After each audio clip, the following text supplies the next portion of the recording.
Perkenalkan, nama saya Maria Kaisaria Prabaning Tias dengan NPM 2018 145000677. Halo, selamat pagi teman-teman. Perkenalkan, nama saya Siti Hikmatus Soleha dengan NPM 2018 1450 1070. Assalamualaikum warahmatullahi wabarakatuh. Perkenalkan, nama saya Dava Isa dengan NPM 2018 145 00640.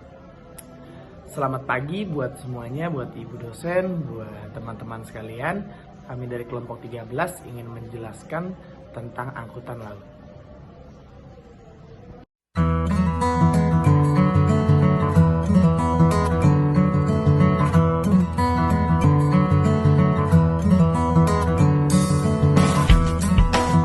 Jasa ekspedisi pengiriman barang mempunyai istilah singkatan yang sering disebut FCL dan LCL. Banyak yang belum mengetahui apa pengertian dari FCL dan LCL. Berikut akan saya jelaskan tentang pengertian FCL dan LCL.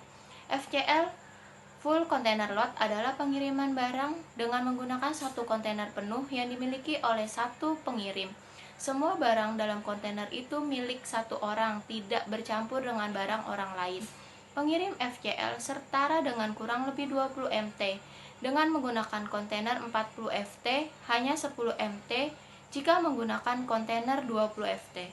LCL Less Container Load adalah pengiriman barang dengan menggunakan kontainer di mana pengiriman barang dalam satu kontainer penuh terdiri dari beberapa pengirim yang digabungkan dalam kontainer tersebut. Jadi dalam satu kontainer tersebut terdapat campuran yang dimiliki oleh orang yang berbeda. Berikut adalah penjelasan dari berbagai jenis kontainer atau peti kemas. 1. Dry store. Jenis pertama dari macam-macam kontainer dan kegunaannya adalah general purpose container atau dry store container. Kontainer umumnya sering berguna untuk kalangan industri sebagai kontainer serbaguna. Kontainer berguna sebagai pengiriman barang kering dan tersedia dalam ukuran 10 FT, 20 FT, dan 40 FT. Kontainer ini mempunyai satu akses pintu dan tertutup, tahan terhadap unsur-unsur cuaca dengan atap dinding samping dan lantai yang kaku. Kontainer dry sejauh ini merupakan yang paling umum, sehingga kontainer ini berguna untuk memuat sebagian besar. Ini contoh gambarnya seperti ini. 2. Flat track container. Kontainer jenis flat track ini memiliki sisi yang bisa dilipat untuk membuat truk datar. Dinding cukup stabil untuk memungkinkan pengamanan kargo, sehingga kontainer ini ideal untuk pengiriman barang yang besar seperti main berat, kendaraan berat, dan bahan konstruksi. Ini contoh gambarnya seperti ini. 3. Open top container. Selanjutnya, kontainer ini memiliki atap yang konvertibel yang bisa dihilangkan dari penggunaannya. Kontainer ini cocok untuk kargo yang memiliki tinggi lebih dan tidak muat masuk melalui pintu kontainer. Misalnya mesin tinggi atau barang yang memiliki tinggi yang melebihi dan perlu penanganan lebih. Open top container memiliki cincin yang terpasang untuk rel sisi atas dan bawah dan sudut posisi untuk menenangkan. Ini contoh gambarnya seperti ini. Kontainer.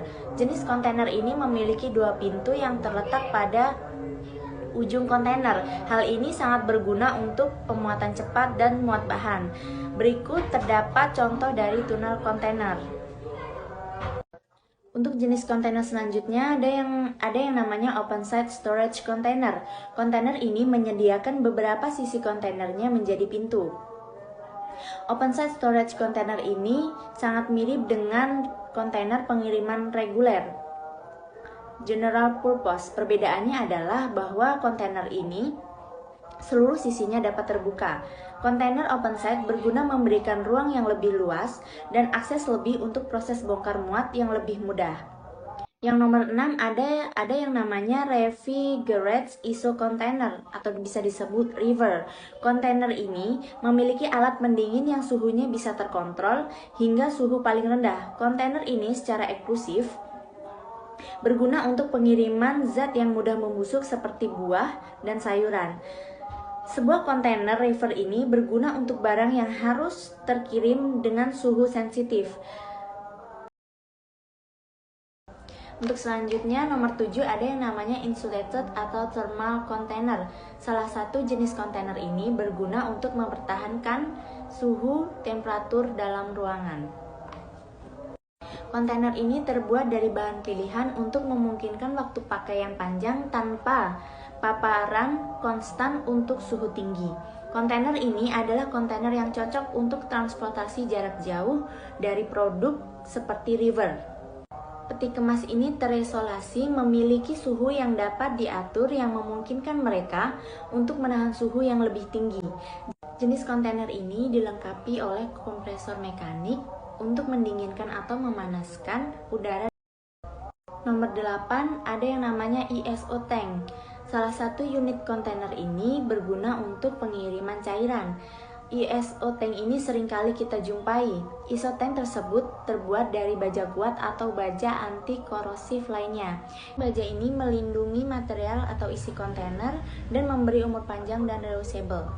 Sebuah kontainer tangki harus minimal 80 atau penuh untuk mencegah lonjakan berbahaya cairan dalam perjalanan, tetapi juga harus tidak lebih dari 95 atau total. Ini berguna untuk ruangan ekspansi thermal. Makasih. Ya, selanjutnya jenis selanjutnya adalah cargo storage roll containers. Jenis kontainer ini merupakan sebuah kontainer yang dapat terlipat khusus untuk tujuan pengangkutan set atau tumpukan barang atau bahan. Kontainer ini terbuat dari wire mesh bersama dengan roll yang memungkinkan ruangnya yang leluasa. Yang ke-10, kontainer ini terbuat dari baja. Tingginya hanya setengah tinggi kontainer, berukuran penuh, biasanya berguna untuk mengangkat batu bara atau barang bebatu-batuan yang lainnya yang perlu bongkar muatan dengan mudah. Selain itu, peti kemas ini berfungsi untuk mengangkut kargo curah yang berat dan padat. Cocok untuk mengangkut batu-batuan, pasir, dan barang tambang lainnya. Kontainer ini memiliki gaya gravitasi yang rendah sehingga dapat lebih baik menangani beban lebih berat dari kontainer tinggi. Ini contoh gambarnya. Ada car carrier, sebuah kontainer yang khusus pengiriman mobil jarak jauh. Kontainer ini menggunakan sisi yang dapat terlipat, guna untuk membantu mobil masuk ke dalam kontainer tanpa resiko bergeser atau rusak di dalam kontainer. Ini contoh dari car carrier container. Ada ventil container. Kontainer ini memiliki ventilasi yang berguna untuk mengangkut barang-barang yang memerlukan sirkulasi udara yang cukup. Salah satu contohnya adalah pengiriman biji kopi menggunakan ventil ini. Ini contoh dari ventil container. Yang ke-13 ada special purpose container. Jenis ini merupakan kontainer yang sangat spesial untuk sebuah tujuan yang khusus. Sebagian besar peti kemas ini berfungsi sebagai layanan profil tinggi, seperti pengiriman senjata atau barang berharga lainnya. Peti kemas ini terbuat juga atas alasan keamanan. Contoh dari special purpose container sebagai berikut. Cukup sekian dari kelompok saya. Untuk ada pertanyaan selanjutnya bisa disampaikan melalui WA group. Kurang lebihnya mohon maaf. Wabillahi taufiq wal hidayah. Wassalamualaikum warahmatullahi wabarakatuh.